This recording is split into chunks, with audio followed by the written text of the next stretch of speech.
이스라엘 백성들은 바벨론의 포로로 잡혀가기 전까지 율법이라고 하는 강한 틀 안에 갇혀서 살았습니다. 그들이 율법에 충실했느냐 그렇지 못했느냐를 떠나서 율법은 그들에게 절대적인 가치 체계였습니다. 그들의 모든 판단의 기준은 율법이었습니다. 그렇지만 바벨론으로 잡혀간 이후로 그들은 더 이상 율법이 절대적인 기준이 될 수가 없었습니다. 그들은 거기에서 다양한 민족들이 살아가는 방식을 보았습니다. 그리고 자신들이 아주 고리타분하게 붙잡아왔던 율법보다 더 편리하고 더 쉽게 살아가는 모습들을 보았습니다. 이제 70년의 시간이 지난 후 바벨론에서 돌아온 그들에게는 율법을 대신할 새로운 가치 체계가 필요했습니다. 그러나 아직 그럴 만한 것을 찾을 수는 없었습니다. 이전에 절대적인 기준으로 받아들여왔던 율법은 바벨론에서 70년의 세월을 지내면서 상대적인 것으로 바뀌어 버렸습니다.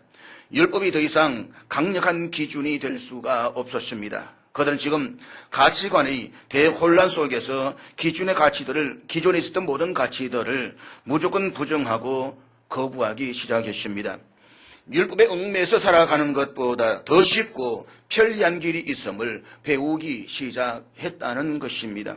뿐만 아니라 바벨론 포로에서 돌아온 그들은 이방 민족들을 바라보면서 하나님이 도와주시면 좋겠지만 굳이 하나님이 없어도 잘 먹고 잘 살 수 있다는 생각을 갖기 시작을 합니다. 그래서 이방 총독에게 보다 더 잘 보이기 위해서 온갖 좋은 선물을 갖다 바칩니다. 그리고 소위 세상적으로 잘 나가는 사람들을 만나서 그들과 어울리기 시작을 합니다. 그 결과 나타난 현상이 영적 부실화였습니다. 그래서 그들은 하나님께 형식적으로 예배를 드리는 것으로 만족했습니다. 자, 이는 하나님께 드린 예물에도 인색할 수밖에 없었습니다. 세상 보이는 사람에게는 최상의 것을 갖다 주면서 하나님께는 곰팡이 난 빵과 먹지 못할 것들만 가지고 왔다는 것입니다. 그러나 여러분, 이 영적 부실화는 단순히 예배 부실화로만 끝나지 않는다는 사실을 기억하십시오. 그것은 나아가서 결혼의 위기, 더 나아가서 가정의 위기로 이어진다는 사실을 오늘 우리 본문을 통해서 기억해야만 합니다. 고국으로 돌아온 이스라엘 백성들, 그들 세상적으로 출세하기 위해서 많은 사람들 만나기 시작을 합니다. 사교진 클럽에도 가입을 합니다. 그렇게 함에 있어서 가장 거창스러운 것은 율법이었습니다. 하나님의 율법에는 그러한 것들을 하지 말라는 것들밖에는 없더라는 것입니다. 그래서는 안 된다, 이것도 하지 말라, 저것도 하지 말라는 이야기밖에는 없는 것입니다. 이제 저들이 보다 더 자유롭게 세상 삶을 어울리기 위해서 필요한 결단은 무엇이겠습니까? 율법을 아예 무시하거나 버리는 것이었습니다. 이전에는 가치 판단의 절대적 기준이었던 하나님의 말씀을 부정하고 거부하기 시작합니다. 그런데 보십시오. 절대적인 가치 판단의 기준인 말씀이 부정을 당하면서 나타나는 가장 심각한 현상 가운데 하나가 바로 오늘 본문에서와 같이 결혼 언약을 파기해버리는 것입니다. 예전에는 정혼한 아내와 이혼하고 이방 여자와 재혼한다라고 하는 것은 감히 상상도 못하던 일이었습니다. 그것은 율법에서 아주 엄격하게 정죄를 하고 있었기 때문입니다. 우리는 이 사실을 예레미야 선지자의 말을 통해서 확인해 볼 수가 있습니다.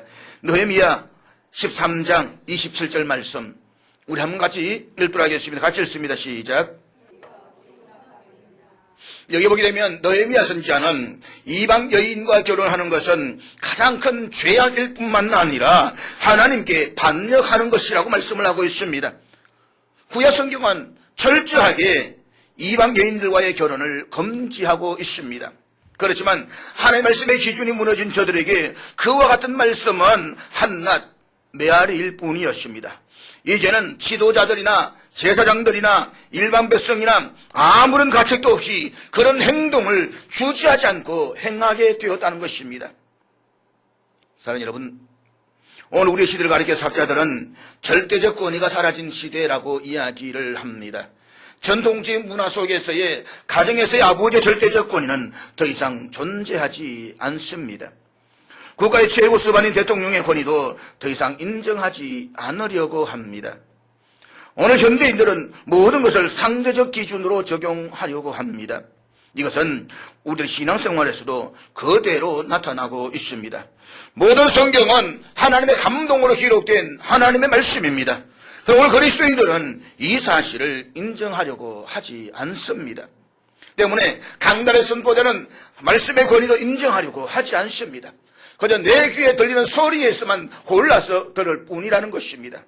무엇보다도 성경의 말씀을 내 삶에서 절대적 가치 판단 기준으로 삼으려고 할 때에 솔직히 걸리는 것이 얼마나 많은지 모릅니다. 더구나 세상에서 동호회에 가입을 하고 세상 사람들과 친교를 하려고 하면 하지 말라는 것이 한두 가지가 아닙니다. 성경은 나를 편안하게 해주는 것이 아니라 부담감만 팍팍 가져다 줍니다. 그래서 어느 때부터인가 성경을 자기에게 편리한 대로 해석하기 시작하는 것입니다. 어떤 사람이 있었습니다. 이 사람은 매일 하루를 시작하기 전에 성경을 통해서 하나님의 뜻을 알아서 그대로 살아가야 되겠다라고 결심을 했습니다. 이 사람은 눈을 감고 성경을 펼친 다음에 손가락으로 아무 곳이나 가리키면 그 구절이 하나님께서 오늘 나에게 지시하신 말씀이라고 굳게 믿었다는 것입니다. 어느 날 이 사람이 무언가 중요한 선택을 하기 위해서 눈을 딱 감고 성경을 펴서 손가락으로 아무 곳에 꽉 짚었는데 보니까 마태복음 27장 5절의 말씀이었습니다. 물러가서 스스로 목매어 죽은지라. 이 사람 이 구절이 자기의 문제에서 아무런 해결책이 되지 못한다라고 생각하고서는 다시 눈을 딱 감고 성경을 펼쳐서 손가락으로 딱 집었습니다. 그리고 눈을 떴더니 그 다음 펼쳐진 것은 누가복음 10장 37절에서 말씀이었습니다. 가서 너도 이와 같이 하라. 매우 당황스러웠지만 이 말씀도 그가 찾고 다른 말씀이 아니었습니다. 그래서 이번에야말로 삼시판이라고 마지막이라고 생각하면서 다시 한번 눈을 지그시 감고 성경책을 딱 펼쳐서 손가락으로 집었습니다. 그가 펼친 곳은 요한복음 2장 5절 말씀인데 그곳에서는 이렇게 쓰여져 있더랍니다. 너희에게 무슨 말씀을 하시든지 그렇게 하라.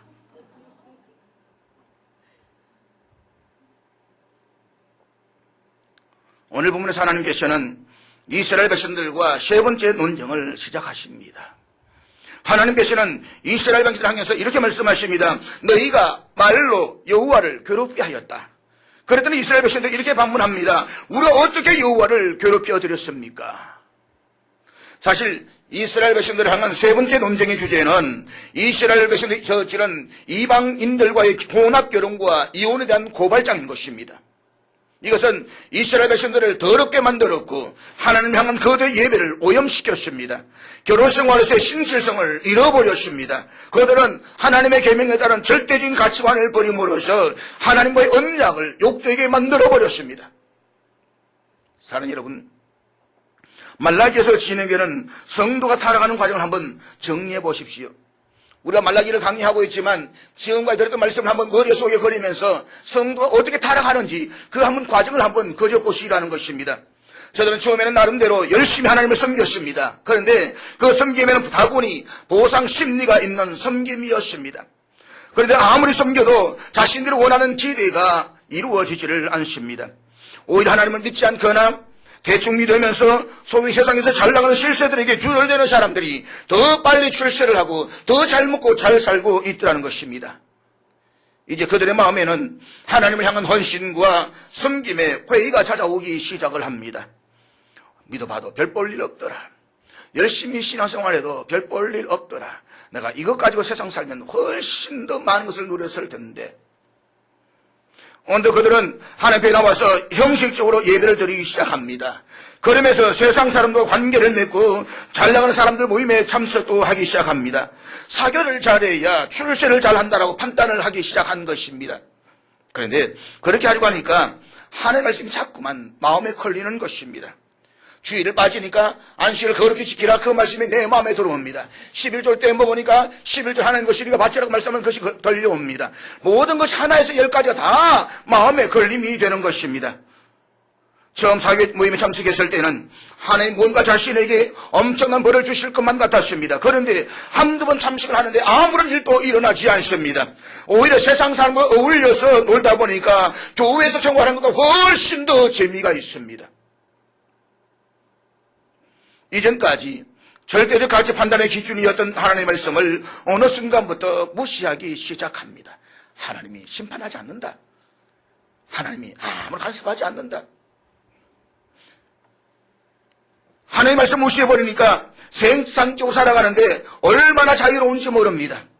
하나님의 말씀을 버리고 나니까 세상 속에서 걸리지 않는 것이 얼마나 많은지 모릅니다. 오히려 자유로운 것입니다. 너무 편한 것입니다. 그러다가 사교 모임에서 이런저런 이성들을 만나기 시작하면서 성적 유혹에 빠지기 시작을 합니다. 결혼 언약이 깨어지는 심대한 위기에 직면하게 되는 것입니다. 이것이 지금까지 말라기서의 요지인 것입니다. 그래서 솔직히 말라기 시대에 타락한 이 모습은 오늘 타락하고 있는 그리스도인들의 모습이 아니겠습니까? 말라기 선지자는 본문 10절에서 먼저 결혼의 바른 기준을 제시하고 있습니다. 본문 10절 말씀 우리 같이 읽도록 하겠습니다. 다 같이 읽습니다. 시작.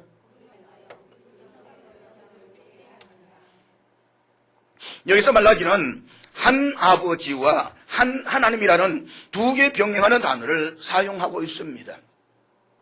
특별히 여기서 숫자 하나를 강조하고 있는 것은 이스라엘의 백성들의 존재가 하나의 권한 곧 하나님과의 언약에서 비롯되었다는 것을 강조하기 위함에 있습니다. 그래서 이스라엘 백성들은 결혼을 통해서 거룩한 믿음의 가정을 세워야만 했습니다. 그러기 위해서 그들은 이방 여인들과 결혼을 해서는 안 됩니다. 왜냐하면 이방 여인들은 너무 엄난해서 도저히 경건한 믿음의 가정을 세워갈 수가 없었기 때문입니다. 그런데 바벨론 포로에서 돌아온 이스라엘 백성들은 경제적인 어려움에 직면해야만 했습니다. 그리고 그것을 극복하기 위한 방안으로 저들은 하나님을 의지하기보다는 믿음으로 삶을 살기보다는 실용주의를 선택했습니다. 그래서 이방인들로 구성된 무역조합이나 사업연합에 가입해서 경제적인 이윤을 추구하려고 했습니다. 그런 가운데서 그들은 굳이 유다 여인들과만 결혼할 필요가 없다라고 생각하기 시작을 하는 것입니다. 바벨론에서 다른 민족들과 어울려 살다 보니 이방 여인들 중에서도 훨씬 아름답고 삭삭한 여인들이 많더라는 것입니다. 굳이 이스라엘 여인만을 고집해야 할 이유를 찾지를 못했습니다. 뿐만 아니라 세상에서 사교 모임에 참석하면서 지금의 아내와는 전혀 다른 여인들을 만나기 시작을 합니다. 지금의 내 남편보다 훨씬 더 다정한 남자를 만나기 시작합니다. 지금의 아내는 하나님의 말씀에 의지해서 살기 때문에 뭔가 고리타분합니다. 무역조합에 가입해서 경제적인 이윤을 추구하려고 하는 일에 있어서 지금의 아내는 그것이 신앙적으로 잘못되었다고 말하면서 박아정은 긁어댑니다. 그런데 사교 모임에서 만난 이방 여인은 S라인에 너무나도 삭삭합니다. 세상에 천사도 그런 천사가 없습니다. 그래서 저들은 청혼한 이스라엘의 아내를 버리고 이방 여인들과 결혼했습니다. 여인들은 어떨까요? 사교 모임에 갔더니 남자가 차근차근 다가옵니다. 아주 나긋나긋하게 이야기를 합니다. 샤모님 반갑습니다 부터 시작해가지고 목소리가 굴러 들어가는데 세상에 이런 서비스를 내가 태어나서 받아본 적이 한 번도 없습니다. 숨길에 콱콱 넘어갑니다. 집에 오니까 전화 옵니다. 사모님 무사히 도착하셨습니까? 이놈의 남정네는 내가 지금 살아오면서 한 번도 내한테 그런 말 해본 적이 없는데 내가 들어오니까 나한테는 온갖 관심을 가지도 아니하는데 화장하니까 무슨 기생이냐고 말하고 완전히 욕만 하던 이 남정네보다는 훨씬 더 저 남자분이 젠틀맨으로 느껴지는 것입니다.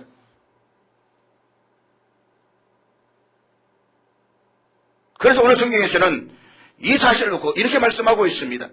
우리 조상들의 언약을 욕되게 하느냐. 본문 11절에서 같은 의미의 말씀을 하고 있습니다. 유다는 여호와께서 사랑하시는 그 성결을 욕되게 하여. 오늘 본문에서 계속해서 욕되게 한다는 말을 강조하는 이유가 무엇입니까? 바로 결혼을 깨뜨리는 이 행위, 부정한 행위는 하나님을 욕되게 할 뿐만 아니라 조상들의 믿음을 욕되게 한다라고 하는 것입니다. 그러니까 이스라엘의 아내를 버리고 이방 여인들과 결혼하는 것은 조상들의 욕되게 하는 것일 뿐만 아니라 더 나아가서는 하나님을 욕되게 한다는 것입니다. 여기서 욕되게 한다라는 말은 거룩한 것으로 인정하는 데 실패했다는 뜻입니다. 다시 말해서 이스라엘 백성들은 정혼한 아내와 이혼하고 이방 여인과 결혼함으로써 하나님의 율법을 무시했을 뿐만 아니라 하나님의 이름과 관련해서 공동체가 신성 모독을 저질렀다는 것입니다. 성경 읽어보면 이방 여인들과의 결혼이 두드러지게 나타났던 시대가 있었습니다. 바로 사사시대였습니다. 그 당시의 사람들은 자녀들을 이방인과 결혼시키는 것을 아주 큰 성공으로 생각을 했습니다. 지금도 그렇지 않습니까? 우리가 그래도 뼈대가 좋은 집안인데 라고 말하면서 괜찮은 집안과 연결 주려고 얼마나 많은 노력을 합니까? 그래서 중매정의를 썩어가지고 결혼하는데 사사시대에도 그렇다라고 하는 것입니다. 그래야만 자신들의 영향력을 외국에까지 넓힐 수가 있었다라고 생각했기 때문인 것입니다. 그런데 사사기 17장 6절 말씀에 보면 사사시대의 특징에 대해서 이렇게 말씀을 하고 있습니다. 우리 다 같이 읽겠습니다. 시작. 한마디로 말해서 당시 이스라엘 백성들은 모두가 자기 생각이 좋을 대로 했다는 것입니다. 제 멋대로 행했다는 것입니다. 그래서 그들은 세상적으로 출세를 하기 위해서 이방 여인들과 정욕적인 결혼을 아무나 했습니다. 그렇지만 여러분, 우리가 구약 성경을 읽어보면 하나님께서는 이방 여인들과 결혼을 가장 저주하신다는 사실을 가르치고 있던 사실을 기억해야만 합니다. 왜냐하면 신실하지 않은 믿음의 여인들로 인해서, 믿음 없는 여인들로 인해서 이스라엘 공동체에서 하나님의 이름이 모독을 당할 수가 있기 때문인 것입니다. 하나님의 성전이 더럽혀질 수가 있기 때문인 것입니다. 실제로 구약 시대에 이방 여인들이 결혼을 하면 단순히 여인의 몸만 오는 것이 아니라 그가 평생을 섬기면서 살아왔던 자신들의 신들을 가지고 왔다는 것입니다. 그 대표적인 인물이 솔로몬의 사건입니다. 솔로몬은 수많은 이방 여인들과 정략적인 결혼을 했습니다. 그런데 이방 여인들이 솔로몬과 결혼을 해서 예루살렘으로 올 때에 자신의 몸만 온 것은 아닙니다. 그 수많은 이방 신들을 가지고 왔습니다.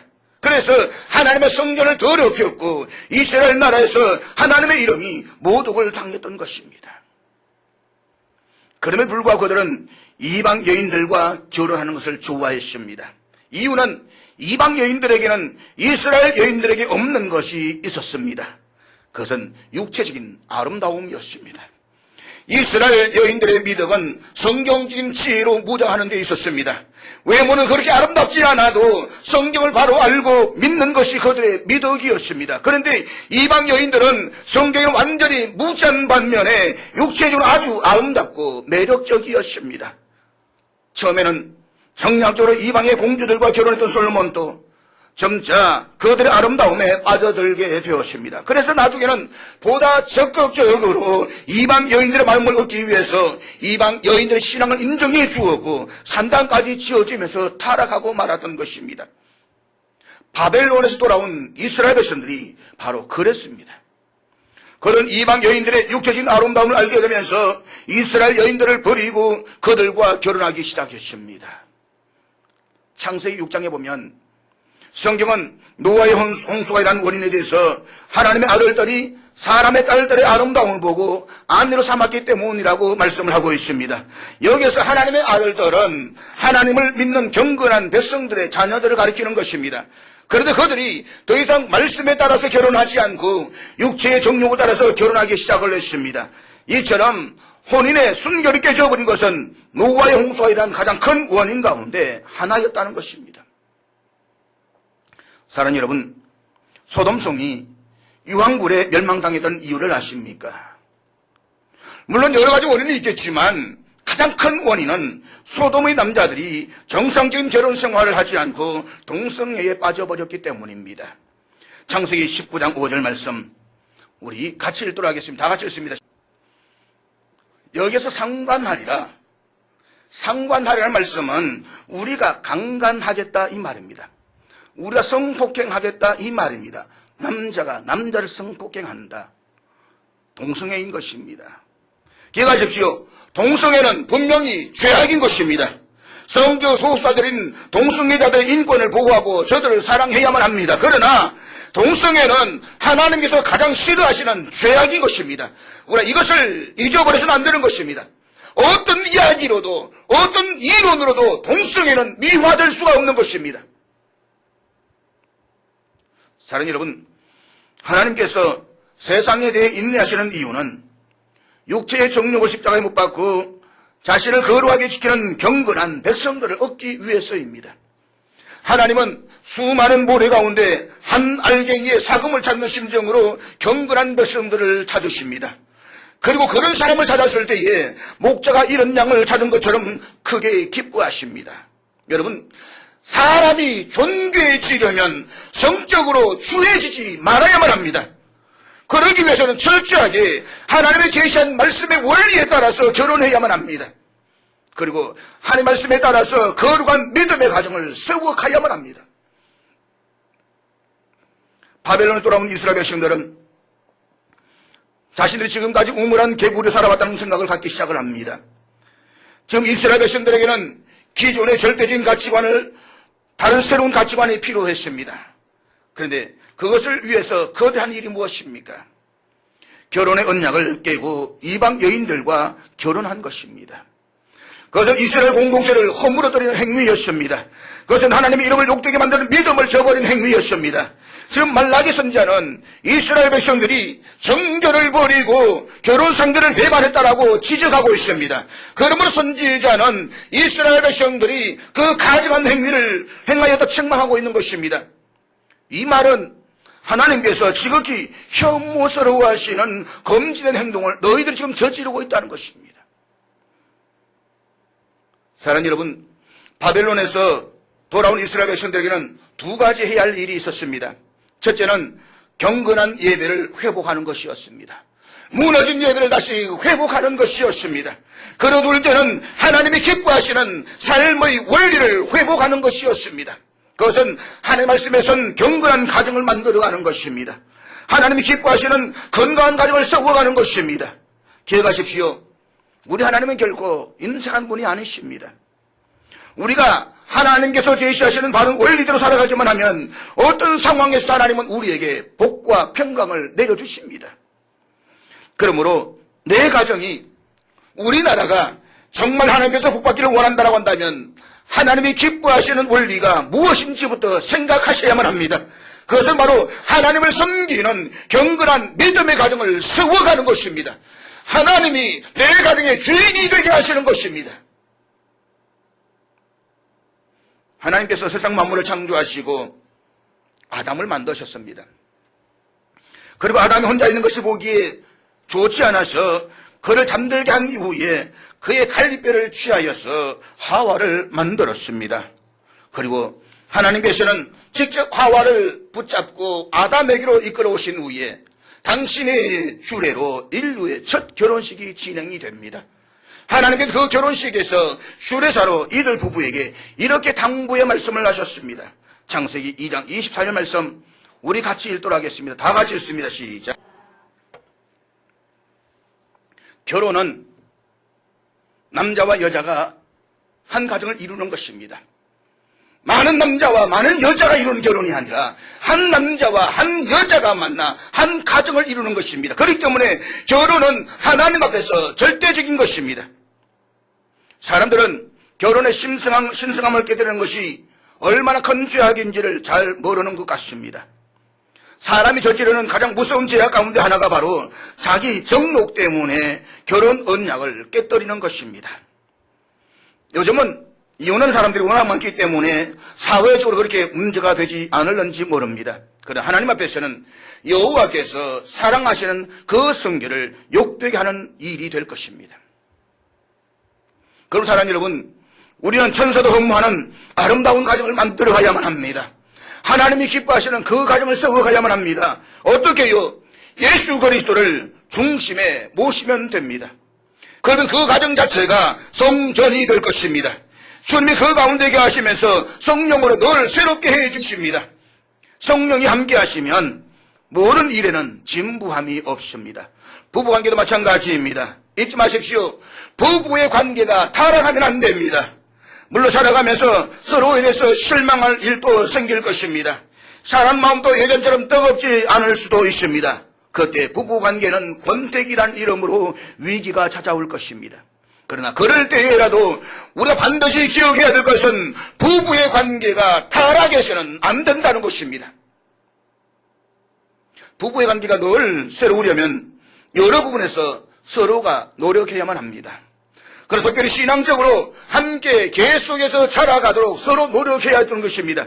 그러기 위해서 부부는 각자 자신만의 성소를 가지고 있어야만 합니다.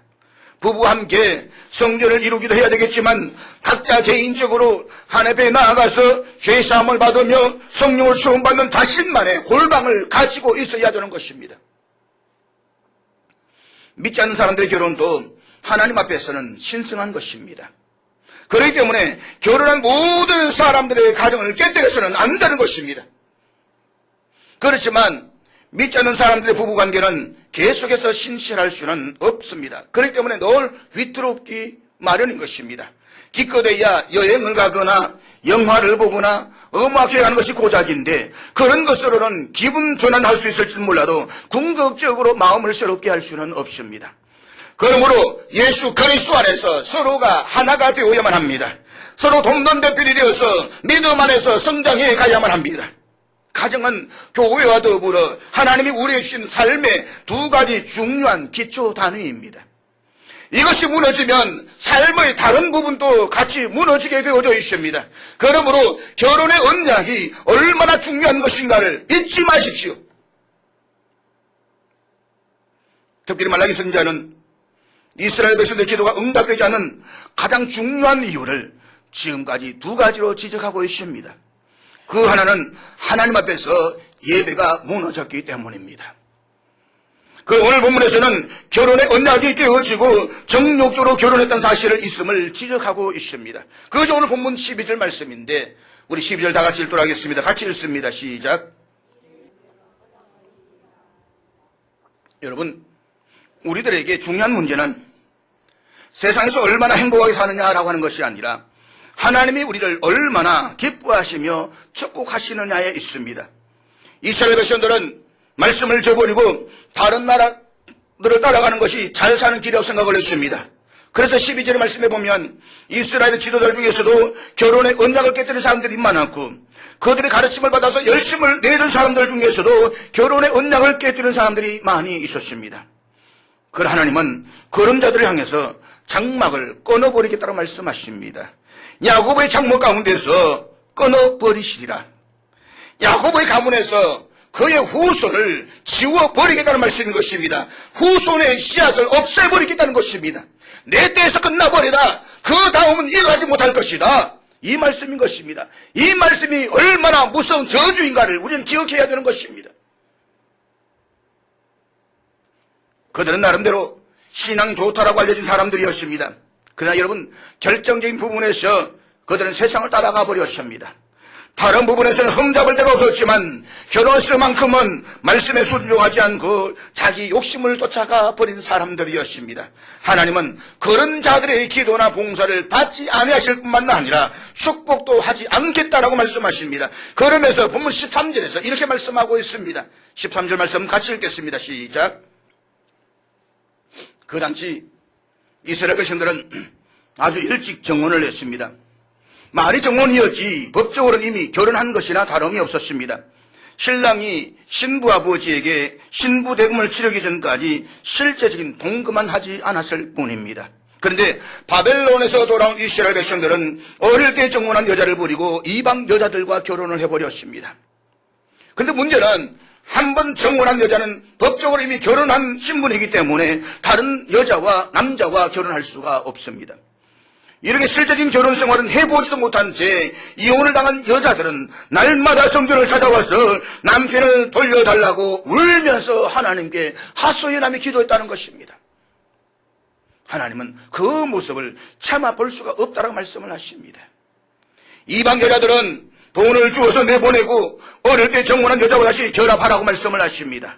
다시 말해서 하나님 앞에서 결혼을 약속했던 그 여자야말로 하나님이 인정하시는 진정한 아내라고 하는 것입니다. 그렇기 때문에 지금 살고 있는 이방 여자를 내보내고 정혼한 여자와 다시 결합하지 않으면 하나님도 그들과 함께하지 않을 것이며 그들을 하나님 앞에서 쫓아내시겠다고 말씀을 하십니다. 그러므로 사랑하는 여러분, 하나님의 말씀을 붙잡고 가정을 거룩하게 지키십시오. 부부간의 도덕을 회복하십시오. 성경에서는 가정이 무너지는 자를 결코 지도자가 될 수가 없다는 사실을 가르치고 있다는 사실을 잊지 마십시오. 본문 15절 말씀 우다 같이 읽도록 하겠습니다. 15절 같이 읽습니다. 이 말이 아주 재밌는 말입니다. 그러니까 하나님께서는 한꺼번에 여러 명을 창조하실 수도 있는 분이십니다. 아담을 잠재워 놓고 난 뒤에 그 갈비뼈를 취해서 여러 명의 여자를 만들 수가 있다는 것입니다. 그렇지만 하나님께서는 오직 한 사람의 남자만 창조하시고 그 남자로부터 단 한 사람의 여자만 창조하시는 것은 한 남자와 한 여자의 관계가 얼마나 중요한 것인지를 가르쳐 주시기 위함에 있는 것입니다. 그리고 결혼을 하나님의 가장 아름다운 일로 만드시기 위함에 있습니다. 그런데 오늘 본문에서는 결혼의 순결을 지키려면 무엇보다도 내 심령을 삼가 지켜라고 말씀하고 있습니다. 그래서 정욕을 조심해서 어려서 맞이한 아내를 내쫓지 말라고 말씀하십니다. 그런데 우리의 마음은 자꾸 하나님의 정하시는 경계선을 넘어서 정욕이 이끄는 대로 달려가려고 합니다. 그러나 그 마음을 지키는 것이 곧 행복을 지키는 것이며 하나님 앞에서 풍성하게 사는 길임을 잊지 마십시오. 그러므로 결혼이라고 하는 이 선물을 잘 지키려면 무조건 자기 자신의 정욕을 져서 말씀에 복종시켜야만 합니다. 무조건 남편과 아내만을 사랑해야만 합니다. 서로의 부족한 부분이 보일 때에도 지적하고 책망하려고 하기보다는 함께 무릎 꿇고 기도하십시오. 본문 17절에 따르면 이스라엘 백성들은 이방 여인과 혼합결혼을 함으로써 여호와의 언약을 더럽혔습니다. 그런데 그들이 하나님 성전에 나와서 눈물을 흘려 기도하면서 부르짖습니다. 탄식하면서 기도합니다. 아마 남들 봤을 때 야 진짜 믿음 좋은 사람이다. 대표 기도할 때 눈물 흘려가면서 콧물이 눈물이 되면서 기도하는데 야 저 사람 신앙 뜨거운 사람이다 라고 판단할 것입니다. 그런데 하나님 말씀하시는 것은 그들의 그런 위선적인 눈물과 울음과 탄식으로 여호와의 제단을 가득 채워도 하나님께서는 그들이 드린 제물을 돌아보지도 아니하신다라고 말씀을 하십니다. 사랑하는 여러분, 우리는 여기에서 하나님께서 왜 그들의 기도에 응답하지 않으셨는지 중요한 원인 하나를 다시 한번 기억하셔야만 합니다. 그것은 그들이 하나님께서 가정스럽게 여기시며 싫어하시는 혼합결혼을 했기 때문인 것입니다. 혼합결혼은 단순히 한 남자와 한 여자가 만나서 결혼했다는 사실에서 끝나지 않습니다. 이방 여인들은 결혼할 때 언제나 자신들이 그동안 섬겨왔던 이방신을 가지고 왔습니다. 그렇기 때문에 그들의 혼합결혼은 곧 예배의 혼합을 의미하는 것입니다. 그것은 그들이 하나님 향한 믿음을 저버렸다는 말이기도 한 것입니다. 그래서 하나님께서는 그들이 드리는 예배를 거절하신 것입니다. 그러면 저는 이 시간 부부관계가 훼손되지 않고 결혼의 언약을 신실하게 지키기 위해서 오늘 본문을 중심으로 해서 몇 가지 제안의 말씀을 드리려고 합니다. 우리가 결혼의 관계를 다시 회복하고 아름다운 가정을 세우기 위해서 중요한 것은 하나님의 말씀을 붙잡고 자신의 마음을 지켜서 삼가 내 아내와 남편에게 진실하십시오. 충실하십시오. 두 번째는 내 남편과 아내가 아닌 다른 이성들에게 말을 섞으려고 하지 마십시오. 옛날에 우리의 부모님들은 사랑채 뒤에 방이 있어가지고 거기에 있으면서 외간 남자가 들어와도 말을 섞지를 않았습니다. 초기 한국교회 예배 드릴 때에 가운데 기둥이 있어가지고 남반 여반이 있어서 함께 예배를 드리지도 않았습니다. 요즘은 너무 살기 좋은 시대가 되어서 너무 자유로운 시대가 되어서 함께 뒤섞여서 예배를 드립니다. 그러면서 함께 말을 섞는 것입니다. 말을 섞을 뿐만 아니라 말을 모아가면서 함부로 완전히 친구가 되어버립니다. 야자가 되어버린 것입니다. 야자가 되다 보면 어느 순간에 허물이 없어져 버리고 선이 넘어지게 되는 일이 얼마나 많이 있는지 모릅니다. 더구나 내 남편과 아내가 아닌 다른 이성에게 농담하지 마십시오. 심리적으로 사람들은 자기의 배우자에게서 느끼지 못하는 것을 다른 이성에게 그것을 느낄 때에 농담이나 하고 장난치는 것으로 한 경향들이 있다라고 합니다. 그것을 가지고는 성적 유희라고 말합니다. 내 아내는 묵뚝뚝하고 내 아내는 화장도 안 하는데 저 여자는 화장도 잘하고 싹싹하고 부드럽더라. 그걸 보면 그에게 농담하고 장난치는 겁니다. 내 남편은 맨날 묵뚝뚝하고 경상도 묵은질해가지고 상냥함이 하나도 없는데 저 남편은 서울 남자래가지고 싹싹하고 부드럽고 키도 180cm가 되고 그러다 보니까 어떻습니까? 그 남자에게 은기를 주고 농담하는 것입니다.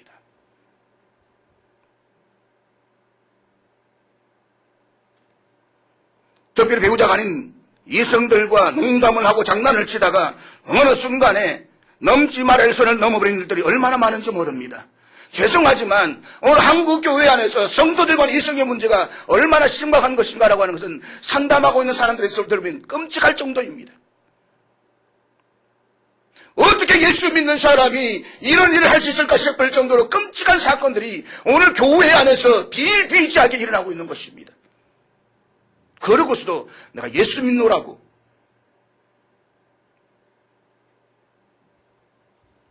세 번째는 내 남편과 아내가 아닌 다른 이성이 운전하는 차량의 옆좌석에 앉지 마십시오. 그 옆좌석은 내 남편만 앉는 것이고 내 아내만 앉는 것입니다. 앉지 마십시오. 경고입니다. 창원에 가면 지용수 목사님은 심지어 어디까지 하시냐면 엘리베이터에도 남자와 여자 1대1로 타지 말라고 말합니다. 부목사님이 신방을 가다가 엘리베이터를 탔는데 여집사하고 둘이서 급해가지고 내려왔다면 부목사는 그날부로 사임을 낸다고 합니다. 권사님도 세 분하고 신방을 가다가 권사님 두 분이 다른 일이 있어가지고 빠지게 되면 그 시간으로 신방이 끝이지 신방을 같이 갔다가는 그냥 사표를 냅니다. 남자와 여자의 관계는 아주 묘해가지고요. 팔불출 같은 남자라도 어느 순간 진짜 남자로 보일 때가 있다는 것입니다. 머저리 같은 여자라고 할지라도 어느 순간 진짜 여자로 보일 때가 있다는 것입니다. 이게 무서운 사건인 겁니다. 사랑하는 여러분, 하나님께서는 지금의 내 남편과 내 아내를 부부로 맞아주셨습니다. 그리고 이 남자와 여자를 통해서 평생 가정을 세워가면서 하나님께 영광 돌리는 삶을 살기를 원하고 계십니다. 그리고 하나님 이름이 영화롭게 되기를 원하고 있습니다. 그렇기 때문에 부부의 관계를 훼손하지 않도록 서로 간에 조심하십시오. 부부의 관계가 타락하지 않도록 각별히 조심하고 또 조심하십시오. 하나님이 짝지어주신 내 아내와 남편에게 신실하고 충실하십시오. 부부의 관계가 타락해서 무너지면 결국 가정이 무너질 것입니다. 그런데 그 가정은 가정만 무너지는 것이 아닙니다. 대대로 그 가정은 성적인 문제 때문에 올가미가 되는 것입니다. 그리고 그 가정이 무너지면 교회의 무너짐으로 이어질 것이며 나아가서 국가의 건강도 무너지게 되는 것입니다. 로마 제국이 멸망한 이유도 결혼의 언약이 깨어졌기 때문입니다. 그러므로 하나님 앞에 서서 결혼의 언약을 다시 한번 회복하십시오. 내 아내, 내 남편만을 바라보면서 하나님의 약속을 붙잡고 거룩한 믿음의 가정을 세워가십시오. 기도하겠습니다.